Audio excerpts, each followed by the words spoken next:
And while for any entrepreneur and for anybody at that jumping off point, you're never going to be 100%.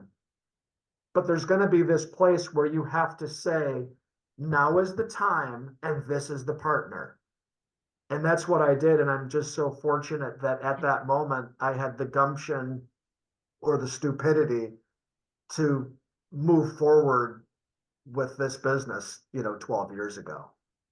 And something, what I'm hearing from you that I think is important, and how you were successful at landing on a next opportunity that's been a great chapter for you, is you had concerns, but you didn't make up the answers in your head to those concerns. You turned them into questions and put those questions on the table to the various people within the Alphagraphics organization, the franchise owners, and then you made your decision.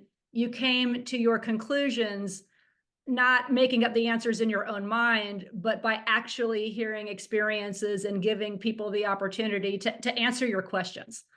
And that's a trap that I see people fall into sometimes, is they, we all have assumptions and perceptions about things, but when people make up their mind, this is how it is in their own head, before turning those into actual questions, they may bypass something that would ultimately be a great opportunity. So that's an openness and a skill that's important. 100%.